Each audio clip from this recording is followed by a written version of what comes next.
Indian cafes are projected to touch sales of $3.2 billion by year 2028, growing at a swift 20% annually, says a report by Red Seer Strategy Consultants. That's way more than a lot of consumer facing sectors. And it's especially impressive considering we've always been a tea drinking nation. So, what's making cafes wake up and smell the coffee?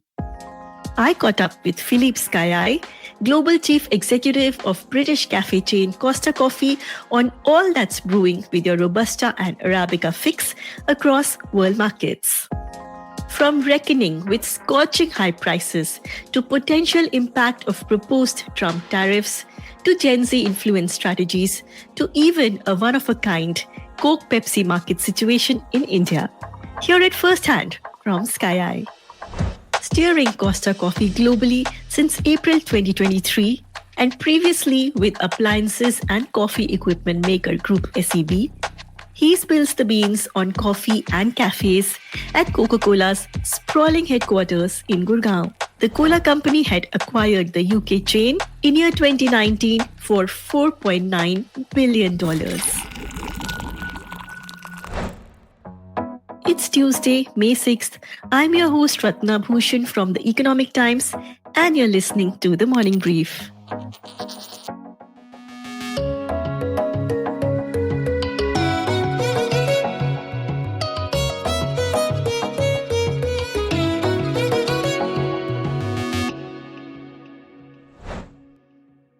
Good morning, Philippe. It's so nice to meet you. Thank you for taking the time.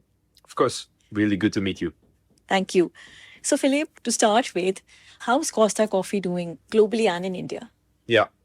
So, first of all, what I always like to say is what our ambition is with the Costa Coffee brand. You know, the brand exists since 1971, but we still see it as a startup almost. Our ambition is to be one of the three leading premium coffee brands globally. We are that today, but we want to continue to expand and extend our position from that perspective.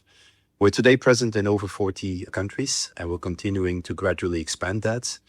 We serve 4 million cups per day on a global basis through more than 4,300 coffee outlets across our markets, over 45,000 professional coffee machines in the away-from-home segment. And we also have an emerging presence in ready-to-drink coffee, which of course we do that with our parent company, Coca-Cola.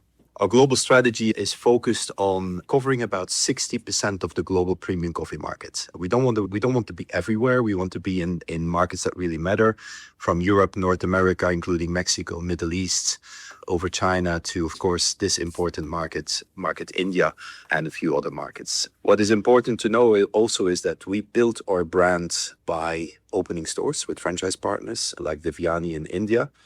We build awareness by emerging consumers through this full experience that they live through in the stores, and then we expand into away from home and eventually into ready to drink. We're doing well. We're continuing to grow across our markets, and we're increasingly seeing that India is playing an important role within that. Yes. So what are the reasons why India is playing an important role? And also the fact that India historically has been a tea drinking nation, right? So when you say important role, how much ground have Indian consumers covered? Yeah. So it's fascinating. And I've had that narrative for probably the past 20 years, having spent a lot of time in coffee across multiple companies. There's two drivers of growth of the coffee category globally. There's one, which is less relevant for India, which is the premiumization of the coffee category. Through single-serve coffee, through specialty coffee stores, consumers have evolved more and more to pay more for a cup of coffee because the quality that they're requesting is getting better and better.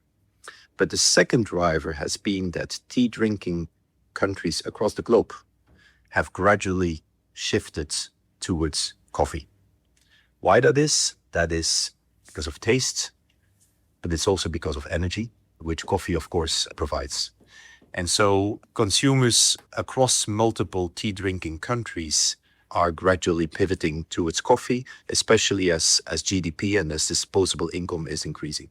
And that's what we see in India too. I mean, India has an amazing, huge population, but within that, we see that probably between 40 and 50 million consumers are increasingly gravitating to premium coffee, to specialty coffee.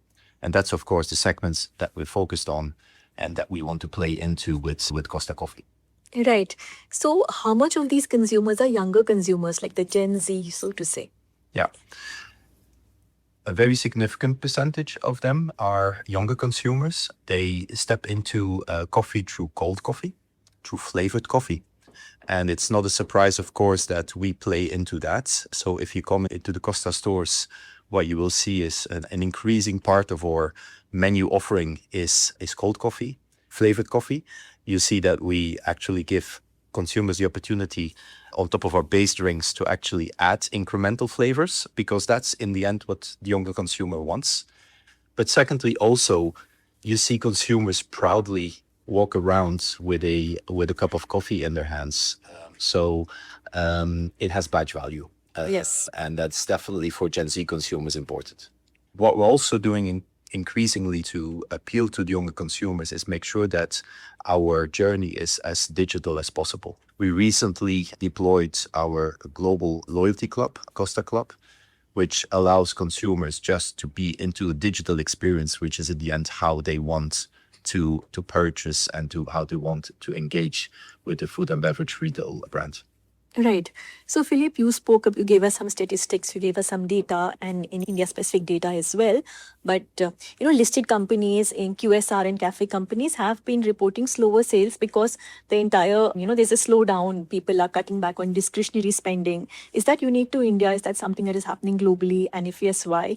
And when do you expect a reversal?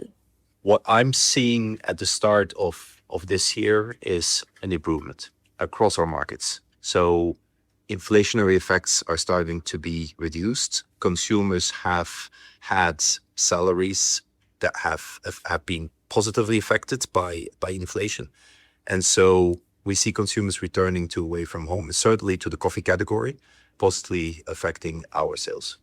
So, you have said in previous interviews that Costa Coffee in India will focus on the larger cities. Does that change, or are you looking at tier 2, tier 3 markets also? I'm originally from a small country, Belgium, right? Okay. In India, tier 1 cities are the size of Belgium. Okay. So for us, it's important to continue to focus on those tier 1 cities. That's where the consumers are that are most predisposed to make that shift from tea to drinking more coffee and paying the premium price for premium coffee. So today, with our partner, we believe that we need to focus mostly on driving more penetration and more density within those tier 1 cities before we start thinking about tier 2, tier 3 cities. Okay. And how many stores do you have in India right now? We have over 200 stores. Okay. Which we're expanding at a rate of 40 to 50 per year. Okay. On top of that, we have what we are serving locations, which are kind of almost shops in the shops. A lot of them are with PVR Inox, which is a great partner, Right. which also creates a micro experience of what Costa can stand for and works hand in hand with our stores. So we have over 70 locations in cinemas, and both of them are expanding at a very attractive rate. We want to continue to have that healthy rate of opening 40 to 50 stores and probably opening 10 to 20 locations in cinemas or other away from home segments where we can replicate that store experience. Okay. And the focus will be on standalones or these shop and shops going forward in India? The focus remains on both. Both. Okay. Yeah, we've seen that our full store experience is, of course, working well with consumers. It is the best way to build the brands. But we're also very focused on extending the brands then through those shops and shops with great partners like PVR Inox. We see that other cinema chains that also want to work with us. Once we've seen that segment is we've probably penetrated that segment, then we're going to start thinking about what the next segment is. But today, we like to be really focused on where the brand works well. Okay. And would you say that prices are premium for Costa, or are you satisfied with, the pricing that you have? Or are you going to tweak the pricing? We're satisfied with the pricing that we have, but we also look at it as a portfolio, right? So within our portfolio, you can go very premium when you want all the special flavors, you want all the personalization, you want the cold beverage. But we also are very careful about adding to that more accessible products. So that consumers who want an entry-level Costa also have an offering. Okay. So you have reduced prices in India, or We have not reduced prices. I'm sure you're aware of what has happened to the green coffee exactly, that was my next question. Yeah. market. So, look, I've touched coffee for probably 20 years of my 30 years in food, fast-moving consumer goods. I have never seen green coffee at the levels that it is today. Historically, it would be a cyclical environment. After a couple of years of high prices, it would go down. And you would always have Robusta kind of be much more stable while Arabica would peak. Today, we see Arabica and Robusta peak. Right. And it's been much longer than the historical cyclical nature of coffee. So that's, of course, a bit concerning. Like everybody in the coffee industry, we have reflected that into our prices. We've tried to do that in a sensible way. But of course, you see across the board and across the globe that coffee prices away from home and at home have increased.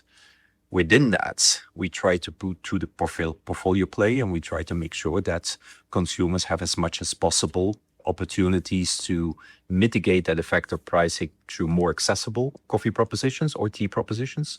But at the same time that they can get their fully loaded Costa Coffee experience probably at a more premium price. And where is the consumer gravitating more towards? Are they drinking, the premium coffees for the experience and the flavors and innovation, or are they looking at, lower price coffees? Yeah, it's interesting. We haven't seen any down trading. So when we look into a portfolio, like I said, we offer the choice, but consumers are not necessarily down trading. Certainly Gen Z consumers, they're gravitating more and more to cold, very personalized, very customized, and that comes at a premium price. But that's where they're going. Okay. Yeah. I see. Any forecast you have for the next 1 year or 2 years, like from 200 plus stores, how many you want to reach? Maybe. Yeah. So of course that's in full collaboration partnership with our great strategic partner that we have in this market, Devyani. So we're believing that our current growth rate is appropriate. 40 to 50 stores is right. If we see more opportunity, then we can accelerate. But we're more focused on quality openings than on quantity in openings. I think many players in food and beverage retail across markets, but also in India, have seen that if you go too fast, you don't make sure that store by store it is operating perfectly. So I think that's the right growth rate. Like we said, we complement that with further expanding our presence and openings in the cinema segments. And that's for now appropriate. Okay. So, India is a very competitive coffee market. And apart from the historical players, there are so many new players, the mushrooming of cafes. In a Bandra alone in Mumbai, there are I'm sure there's some 50 small cafes. So if I want to go out with my friends, can choose only one cafe in a week or a day, right? So that is competition for you. How are you dealing with that? And on the other hand, there are Nestle's just brought Nespresso, the premium luxury boutique. And then there are the blue Tokais, and then there are historic players Barista, Cafe Coffee Day, etc. Yeah. So it's what is your niche? Yeah. So 2 points to that. The first thing is we invite competition. When you think about it, the penetration of premium coffee in India is still very low, but it's growing fast. The more that we're surrounded by competitors who are offering quality coffee, quality premium coffee, the more consumers will be appealed to step into the premium coffee category. And the faster it will be growing. Then within that, of course, we need to make sure that we maintain our leadership position. This ambition that we have to be one of the top 3 premium coffee players globally, of course, also applies to India. And I think that's always being derived from 4 key elements why we believe that Costa stands out into the premium coffee category. The first one is the Mocha Italia signature taste. Italia was developed by the Costa brothers, who started the brand in 1971. And it's historical facts that they did more than 100 efforts to actually get that taste exactly right. And we believe that signature taste is offering a premium accessible coffee that nobody else in the category can offer. That's also what our consumers are playing back. So that's number one. The second thing is the consistency of our quality across coffee, the other beverages that we provide, and food. The third one is the extra care of our baristas. And then finally, the belief that we need to offer a unique balance between our global proposition and the adjustment to local rituals and local cultural elements. You see that in how we adjust to local customs, local events, how we work with local influencers, how we bring local drinks that apply to the local taste buds from a beverage perspective and from a food perspective. Right. We've been seeing record highs of coffee prices. When do you see some kind of respite? I wish I get that question a lot. I wish I would have a crystal ball. Look, there is clearly what's happening with coffee is a combination of, on the one hand, a series of harvests that have been worse than expected, potentially impacted by climate change or climate evolution. But of course, also it's impacted and amplified by traders and speculators who have tried to amplify that effect. Our belief is that there is going to be a moment where that's going to be reduced. We already see Robusta coffee starting to stabilize and starting to go down as harvests are coming in better than the year before. So as harvests also on Arabica, especially in Brazil, is improving, we're going to start seeing more of a normalization of coffee prices and the reduction of coffee prices from all-time highs. I'm not anticipating that we'll ever go back to historical lows. I think that's something from the past, and that's fine. But my hope is not a strategy, but my hope is that in the second half of next year, we will start seeing a reduction of coffee prices. Aim into that. Yeah. Okay, Philippe, my next question is that India is a unique market where, Costa Coffee is owned by the Coca-Cola company. It is operated by PepsiCo's bottler, Devyani. So is there a conflict of interest? Yeah. The answer is clearly no. This partnership is one of our strongest partnerships across the globe. We see Devyani as a role model from a franchise partner perspective. They're clearly separating their different businesses. When you look at the Devyani part of the family's business, it is 100% focused on food and beverage retail. It is managed by food and beverage retail experts who are managing other brands on top of Costa. What that brings is scale. What that brings is expertise. What that brings is market penetration, and we are benefiting from that. So we're very pleased with the partnership. And this partnership stays. And India is the only such market where both the players are, your company is owned by Coke and, a rival is operating the business. So if within the Costa stores, is Pepsi served? It's Coca-Cola. Coca-Cola, within all the Costa Coffee stores. Yes. Yeah. And last couple of things, will the proposed tariffs impact Costa Coffee in any way? Because the US does import a lot of coffee, right? Yes. On a global, first of all, from an India perspective, I don't see the impact. We're mostly locally sourced. That impact should be minimal to none. On a global basis, very limited. I think the biggest question is to what extent are tariffs going to impact green coffee prices?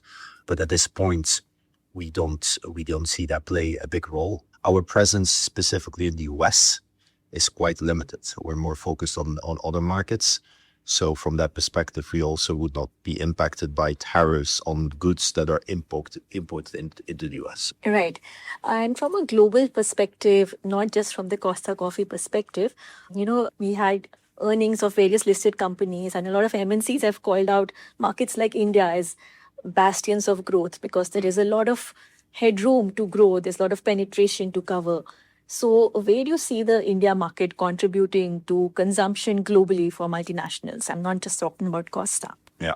Well, first of all, for us, we've been here now, think about 20 years, and we've had to learn how to grow into India.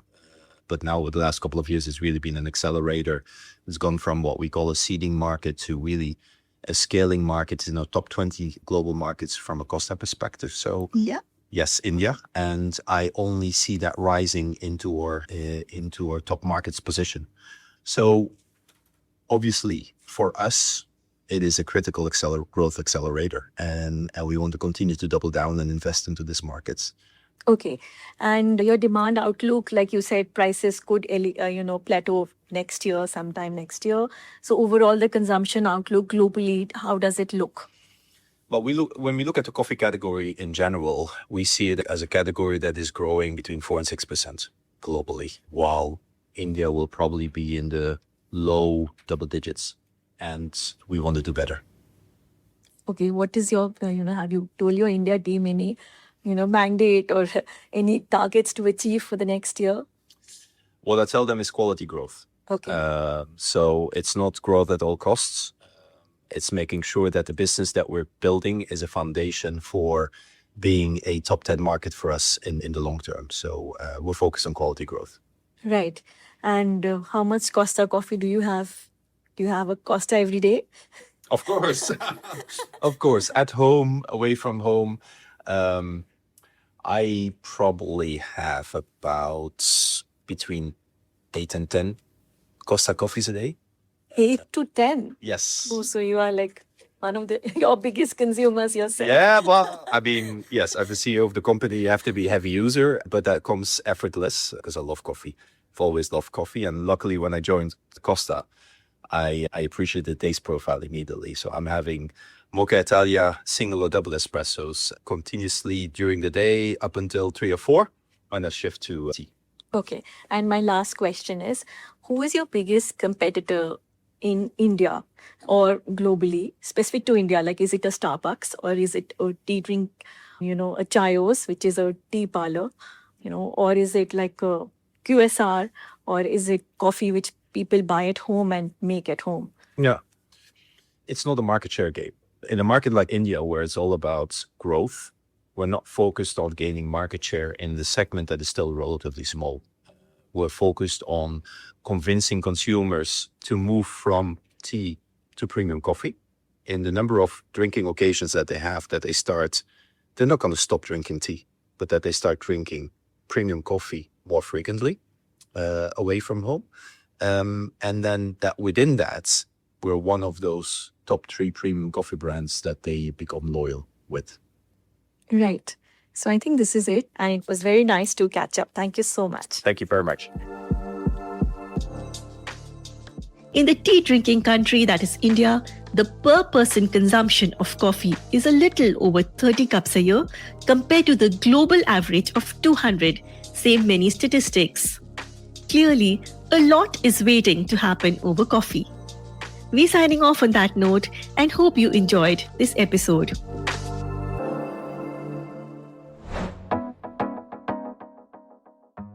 You've been listening to The Morning Brief, and I'm your host, Ratna Bhushan. This episode was produced by Anirban Chaudhary and Rajas Nayak. Sound designer, Amrit Reggie. The Morning Brief drops every Tuesday, Thursday, and Friday. Do tune in to ET Play for all audio content, including The Morning Brief. You can listen to our podcast on all major podcast streaming platforms. Thank you for listening and have a nice day ahead.